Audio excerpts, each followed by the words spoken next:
మనం ఓటేసి గెలిపించుకొని మనం ట్యాక్సులు కట్టి జీతాలు ఇచ్చి నడిపించుకునే గవర్నమెంట్ మన మీదనే హఫ్తా వసూలి లాగానో లేకపోతే వడ్డీ వ్యాపారం లాగానో బిహేవ్ చేస్తున్నట్టుగా అనిపిస్తుంది ఈ బడ్జెట్లు చూస్తుంటే. అది స్టేట్ బడ్జెట్ అయినా కానీ సెంట్రల్ బడ్జెట్ అయినా కానీ ఒక పార్టీ అని చెప్పడానికి లేనే లేదు. అడ్మినిస్ట్రేషన్ లేకపోతే గవర్నమెంట్ అంటే పొలిటికల్ పార్టీస్, అది కాక బ్యూరోక్రసీ, ఇవి మనల్ని పిండి పిప్పి చేసేలాగా కనిపిస్తున్నాయి. ఎందుకు ఇట్లా అంటున్నా అంటే, ఒకవేళ మనం 10 రూపాయలు సంపాదించడం అనుకోండి, దగ్గర దగ్గర 7-8 రూపాయలు మనము గవర్నమెంట్కి డైరెక్ట్ ఇండైరెక్ట్ ట్యాక్సెస్ రూపంగా కడుతున్నాం. అవన్నీ వాళ్ళు తీసుకొని ఏం చేయాలి? వాళ్ళు మనకి బేసిక్ ఫెసిలిటీస్ అంటే హెల్త్ కానివ్వండి, ఎడ్యుకేషన్ కానివ్వండి, రోడ్లు, లేకపోతే లా అండ్ ఆర్డర్, సేఫ్టీ, ఇట్లాంటివి గవర్నమెంట్ ప్రొవైడ్ చేయాలి. ఎందుకంటే ఎవరిది వాళ్ళు చేసుకోవడానికి ఇది ఉండదు కాబట్టి ఈ సిస్టమ్ అనేది డెవలప్ అయింది. టిపికల్గా ఈ రకంగా ట్యాక్సులు ఏవైతే వసూలు చేసే గవర్నమెంట్స్ ఉంటాయో, అంటే ఫర్ ఎగ్జాంపుల్ యూరోపియన్ కంట్రీస్లో నేను స్వీడన్ చూసిన, స్వీడన్లో దగ్గర దగ్గర 40% ఇన్కమ్ ట్యాక్సే ఉంటుంది. అది కాక మామూలుగా వస్తువులు కూడా ఎక్స్పెన్సివ్ ఉంటాయి. కాకపోతే ఏంటంటే అక్కడ బ్రహ్మాండమైన ఎడ్యుకేషన్ ఉంటుంది ఫ్రీగా, బ్రహ్మాండమైన హెల్త్ కేర్ సిస్టమ్ ఉంటుంది ఫ్రీగా. అది కాక పుట్టిన ప్రతి పిల్లోడికి 18 ఏళ్ళు వచ్చేంత వరకు దగ్గర దగ్గర నేను చూసినప్పుడు ఒక 8-9 వేలు నెలకి వాళ్ళ అకౌంట్లో ఇస్తారు. ఇట్లా గవర్నమెంట్ ప్రతి సిటిజన్ ని చూసుకునే ఒక సిస్టమ్ అనేది బయట దేశాలలో ఉంది. బయట డెమోక్రసీ అంటే అది. కాకపోతే మన దేశంలో మటుకు ఇప్పుడు ఇవన్నీ మనం కట్టిన తర్వాత మనకి ఇంకా గవర్నమెంట్ మనల్ని చూసుకుంటది అని మనం కాలు మీద కాలేసుకొని కూర్చునే పరిస్థితి ఉందా? లేదు.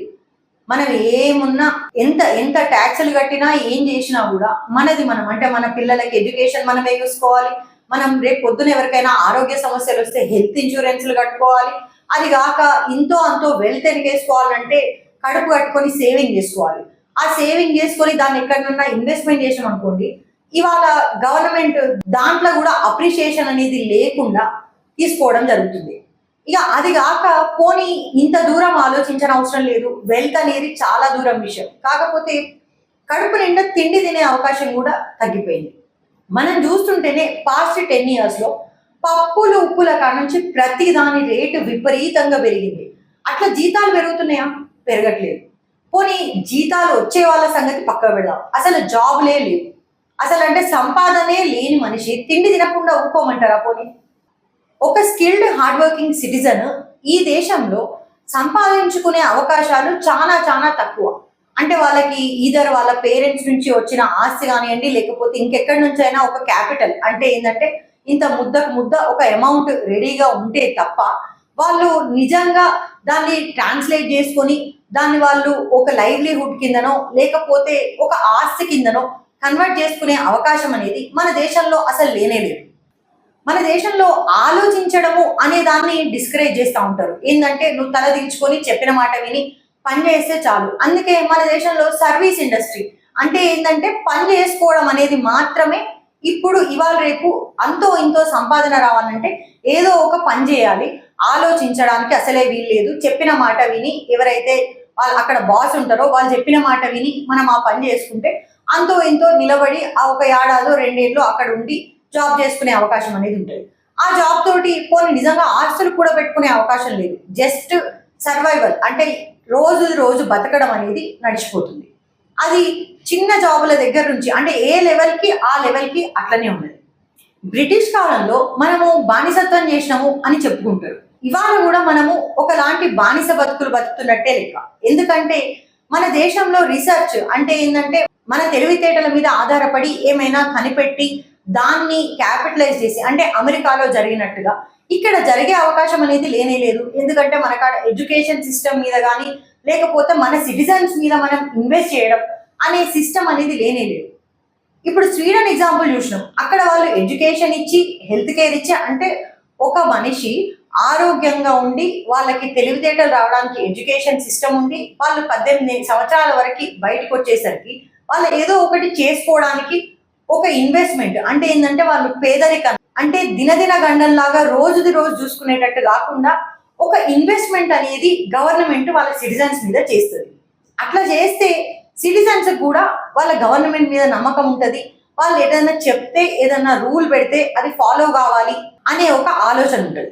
కోవిడ్ టైంలో స్వీడన్లో లాక్డౌనే పెట్టలేదు. వాళ్ళు ఏమన్నారంటే మేము గైడ్ లైన్స్ పెడతాము, మా సిటిజన్స్ మేము చెప్పినట్టు వింటారు, కాబట్టి ఈ లాక్డౌన్ ఎన్ఫోర్స్మెంట్ అనేది మేము చెయ్యము, ఈ రకంగా కొన్ని కోవిడ్ గైడ్ లైన్స్ ఇస్తే ఆ రకంగా వాళ్ళు ఉన్నారు. అక్కడ ఎక్కువ డెత్స్ కాలేదు. అది ఒక్క దేశమే అసలు లాక్డౌన్ అనేది పెట్టకుండా వాళ్ళ సిటిజన్స్ ని నమ్మిండ్రు. వాళ్ళ సిటిజన్స్ కూడా మా గవర్నమెంట్ చెప్పినట్టుగా మేము వింటాము, ఎందుకంటే మా గవర్నమెంట్ మమ్మల్ని చూసుకున్నది ఇన్ని రోజులు, ఇక ముందు కూడా చూసుకుంటది, కాబట్టి మేము కూడా మా గవర్నమెంట్ చెప్పినట్టుగా వింటాము అని అనుకున్నారు. కానీ మన దేశంలో ఎట్లుంటది, జనాలని దొంగల్లాగా చూసే పరిస్థితి, వాళ్ళని పోలీసులను పెట్టి ఆపే పరిస్థితి. చిన్న చిన్న విషయాల కాడ కూడా ఒక సాధారణ మనిషి గవర్నమెంట్ తోటి నాకేం పని పడకపోతే బాగుండు, ఎందుకు వచ్చిన తలనొప్పి అనుకునే పరిస్థితి. అసలు గవర్నమెంట్ అంటే ఏంటిది, అది మనం చేసుకున్నదే, మన కోసం పెట్టుకున్నదే కదా.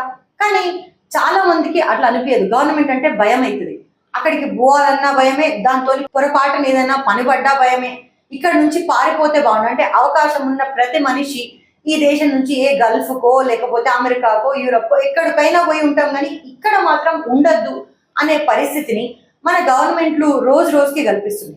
చాలా మంది ఏమంటారంటే యూరప్ లో పాపులేషన్ తక్కువ ఉంది కాబట్టి వాళ్ళు అవన్నీ చేయగలుగుతున్నారు, మన దేశంలో ఇంతమంది ఉన్నారు, మనం చేయగలుగుతామా అని అంటారు. కానీ చైనా కూడా చేసింది కదా. చైనా 80s లో మనకంటే దారుణమైన పరిస్థితిలో ఉంది, కానీ ఇవాళ మనల్ని దాటి ఎక్కడికి వెళ్ళిపోయింది అనేది కనిపిస్తుంది.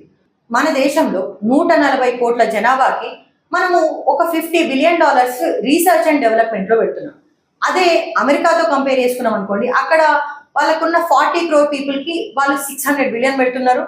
అదే చైనా అంటే మనలాగానే పాపులేషన్ ఎక్కువ ఉన్న చైనా కూడా $500 బిలియన్ రీసెర్చ్ అండ్ డెవలప్మెంట్ లో ఇన్వెస్ట్ చేస్తున్నారు.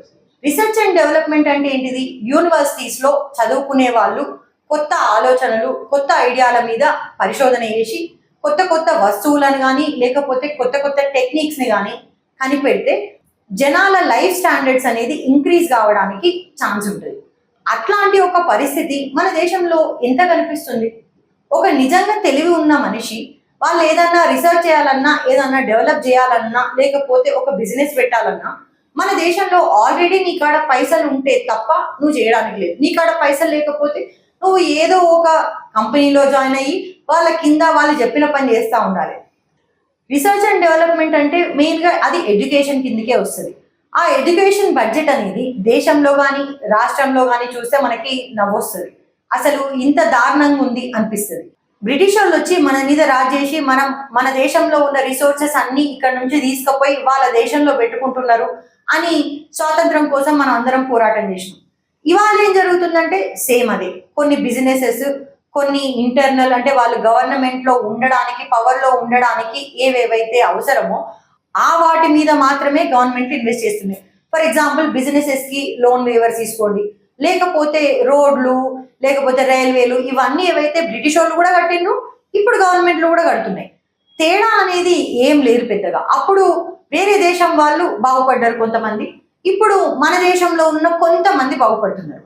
కానీ ఈ 98% పీపుల్ ఎవరైతే అసలు మేజర్ ట్యాక్స్ పేయర్స్ ఉన్నారో, మేజర్గా అంటే మనం తినే వాటి మీద ఏం కొనుక్కున్నా సరే ట్యాక్సులు కట్టుకుంటూ ఉన్నామో, వాళ్ళకి గవర్నమెంట్ నుంచి ఏమొస్తుంది అనే క్వశ్చన్ అనేది మనకి రాదు.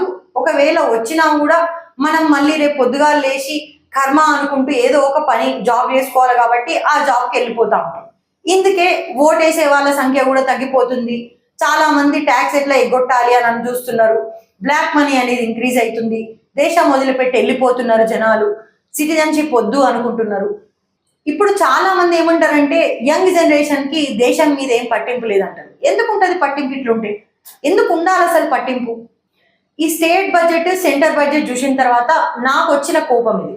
ఎందుకంటే నేను కూడా మొన్నటి దాకా జాబ్ చేసి ట్యాక్సులు కట్టిన, 30% ట్యాక్సులు కట్టిన, ఇండైరెక్ట్ ట్యాక్సులు కట్టిన. నాకేమనిపిస్తుందంటే ఏం తినేటట్టు లేదు, ఏం కొనేటట్టు లేదు అనే ఒక పాట ఉంటుంది కదా. ఇవాళ మనందరిది అదే పరిస్థితి. అది చిన్న జాబ్ దగ్గర నుంచి మొదలు పెడితే పెద్ద జాబ్ చేసేంత వరకు. అంటే జాబ్ చేసే వాళ్ళు ఎవరైనా కూడా మినిమం సర్వైవల్ అంటే అనుకుంటారు కదా, ఐటీలో జాబ్ చేసే వాళ్ళు ఒక ఫ్లాట్ కొనుక్కుంటారు, ఒక కారు కొనుక్కుంటారు. అది కేవలం సర్వైవలే. ఎందుకంటే లోన్లు తీసుకుంటున్నారు, ఈఎంఐలు కట్టుకుంటున్నారు, రెంట్ కట్టబడుతుందని. ఎందుకంటే హైదరాబాద్ సిటీలో వచ్చి బతకాలంటే ఎట్లా బతికే పరిస్థితి ఉంది. పోనీ సిటీలో కాకుండా మునుపటి ఎట్లుంటుండే అంటే ఎక్కడ చదువుకున్న వాళ్ళు, ఎక్కడ పుట్టిన వాళ్ళు అక్కడక్కడ జాబ్ చేసుకునే పరిస్థితి అనేది ఉండే. కానీ ఇవాళ అట్లా ఉందా? లేదు. తెలంగాణలో ఎక్కడ పుట్టిన వాళ్ళైనా, ఎక్కడ చదువుకున్న వాళ్ళైనా మళ్ళా హైదరాబాద్ దాకానో లేకపోతే బెంగళూరుకో ఇంకెక్కడికో పోయి అక్కడ జాబ్ చేసుకోవాల్సిన పరిస్థితి. అట్లయితే తప్ప వాళ్ళు చదువుకున్న చదువుకి వాల్యూ కానీ, వాళ్ళకున్న తెలివితేటలకి వాల్యూ కానీ లేదు అనే పరిస్థితి.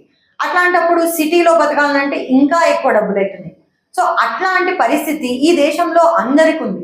ఎవరు కూడా ఈ దేశంలో ఉండి మనకి ఏమొస్తుంది, ఈ దేశం మీద మనకి ప్రేమ ఎందుకు ఉండాలి అనే క్వశ్చన్ కి ఆన్సర్ అనేది లేకుండా పోయింది. This is Telangana talks and I am Deepti.